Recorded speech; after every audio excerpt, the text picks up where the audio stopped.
Ya, kita ini kan dalam Islam itu dianjurkan pertama untuk menyampaikan yang benar, kemudian menyampaikan yang baik, tidak boleh mengucapkan ujaran kebencian, karena memang ada hadis Nabi yang mengatakan kita itu nggak boleh saling benci. Jadi kalau sampai kita ucapkan satu ujaran kebencian, maka biasanya kita itu kalau udah benci, nanti yang keluar dari mulut kita itu nggak jauh daripada kalau nggak fitnah ya kebohongan. Gitu loh. Apakah kebencian merupakan dosa dalam Islam? Seperti apa?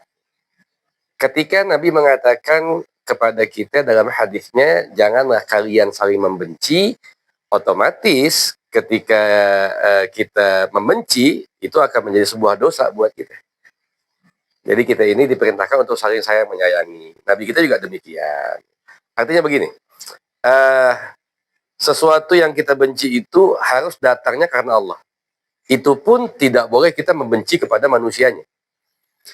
Kalau misalnya ada salah satu teman kita, sahabat kita, kemudian dia berbuat salah atau berbuat dosa dan sebagainya, kemudian kita nggak demen dengan dia, yang kita benci adalah kelakuannya, bukan manusianya, bukan orangnya. Karena kalau kita sudah benci dengan orangnya, itu yang ada penilaian kita sudah tidak lagi objektif. Kita ini kalau udah benci sama orang, yang dikhawatirkan adalah begini. Kita itu justru tidak akan melihat lagi kebaikan yang ada dalam dirinya. Sebab kebencian itu. Jadi kebencian kita itu akan menghilangkan kebaikan orang lain. Ya wa ainu ridha an kulli aibin kalilah. Sebagaimana kalau kita udah punya rasa cinta, rasa ridha, itu jeleknya nggak kelihatan. Tapi kalau kita punya rasa benci, baiknya nggak kelihatan. Gitu. Ketutup sudah. Jangankan dia buat benar. Jangankan dia buat salah. Dia buat benar aja, bisa kita bilang salah tuh. Kalau kita udah benci dengan manusianya. Kan ada yang bilang kalau orang itu dia mah mulutnya aja yang jahat, hatinya mah enggak. Itu sebenarnya sinkron apa enggak sih? Gini, kita itu nahkum bil zawahir. Kita itu hanya menghukumi apa yang kelihatan sama kita. Jadi apa yang terucap itu yang akan diambil.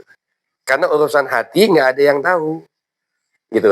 Jadi kalau ada yang mengatakan oh itu kan dia cuma lisannya saja begitu. Tapi yang keluar dari mulutnya itu akan banyak mencerminkan isi hatinya. Jadi kita nggak bisa menghukumi niat siapapun. Jadi nggak urusan niat urusannya Allah. Jadi kalau kita itu hanya menghukumi apa yang kelihatan saja. Kesimpulannya begini. Jadi kalau kita itu punya niat baik, niatnya baik. Jadi yang keluar dari kita juga harus yang baik. Karena kalau sesuatu yang baik kemudian diwujudkan dengan yang tidak baik, maka akan dianggap tidak baiknya. Gitu. Jadi hati sama mulut harus sinkron ya? Harus alal hak sebetulnya harus sinkron. Meskipun kadang-kadang banyak nggak sinkronnya. Ya, gitu. Hukum membenci tanpa sebab itu dosa. Hukum membenci tanpa sebab dosa. Ya, karena nanti ada timbul hasad, timbul dengki kepada dia. Bahkan kita itu dianjurkan iyyakum wal hasada fa innal hasada ya'kulul hasanat kama ta'kulun nar hatab. Jauhin yang namanya dengki. Dengki itu jauhin, yang namanya benci itu jauhin. Karena kedengkian itu akan memakan kebaikan kita sebagaimana api memakan kayu. Api kalau makan kayu, api itu nggak akan berhenti sampai habis kayunya. Tapi memaafkan itu kan sulit. Memaafkan sulit memang, tapi bukan berarti nggak mungkin. Memang sulit, tapi bukan berarti nggak mungkin. Bahkan begini, sebetulnya begini, kalau juga ada yang berbuat salah sama kita, kenapa kita susah memaafkan? Karena kadang-kadang kita lupa bahwasanya al-insan mahal khata' wan nisyan. Manusia tempatnya salah, tempatnya lupa. Yang kita lupa kadang-kadang adalah kita juga suka bikin salah. Dan di saat kita bikin salah, tidak ada hal yang kita inginkan setelahnya kecuali dimaafkan. Jadi kalau juga ada yang bikin salah sama kita, ya sudah maafkan saja. Maafkan saja. Jadi minta maaf itu hal yang biasa. Tetapi ketika kita bisa memaafkan, itu adalah perbuatan yang mulia. Karena kata Allah, wa'afina 'anil nas, termasuk tanda-tanda manusia bertakwa adalah yang bisa memaafkan orang lain. Iya. Terus ada saran mungkin buat pemirsa yang kita merasakan kecewa, benci sama orang lain. Nah, gini, kalau juga kita kecewa terhadap satu hal, itu hal yang biasa. Tetapi yang harus kita tahu bahwasanya apapun yang diujikan kepada kita, kita pasti bisa melewatinya. Kalau saya mungkin kalau boleh menyarankan, kenapa timbul kecewa? Kenapa timbul sakit hati? Karena bisa jadi besarnya pengharapan kita kepada manusia lain. Dan kita sudah paham, ketika kita makin banyak bergantung kepada manusia, maka kita akan semakin banyak mendapatkan kekecewaan. Kenapa ada sakit hati? Mungkin kalau ini bisa bermanfaat buat semua yang nonton, termasuk pemirsa, sakit hati itu sebetulnya timbul daripada kita. Maksudnya bagaimana Habib? Begini, siapapun yang ngomong gak enak tentang kita, siapapun yang ngomongnya nyelekit banget sama kita, baik itu fitnah ataupun tidak, tapi omongannya nggak enak sama kita.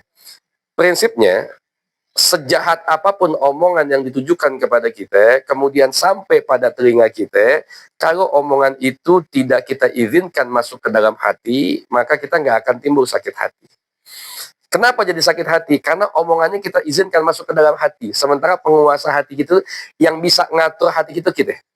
Jadi saran saya, cobalah untuk menutup pintu hati untuk dari omongan-omongan yang tidak baik tentang kita, fitnah-fitnah tentang kita, omongan yang jelek tentang kita, sehingga tidak timbul yang namanya sakit hati. Kalau bahasa simpelnya, omongan yang nggak baik soal kita, fitnah soal kita, biarkan dia masuk kuping kanan, kemudian keluar ke kuping kanan, bukan kuping kiri. Kalau musiknya masuk kuping kanan, keluar kuping kiri, masih nempel tuh tengah-tengah tuh. Tapi kalau kanan keluar kanan, dia muter balik. Jadi kunci pintu hati kita rapat-rapat atas omongan yang tidak baik. Jadi kalau sampai timbul sakit hati, nggak usah sibuk menyalahkan yang lain, salahkan kita yang tidak bisa mengolah hati, tidak bisa mengunci hati untuk masuk dalam hati hanya omongan-omongan yang baik. Siapapun punya mulut, siapapun punya lisan, dia bisa berkata apapun tentang kita. Tapi kita bisa menjaga hati supaya omongan itu nggak sampai kepada hati kita.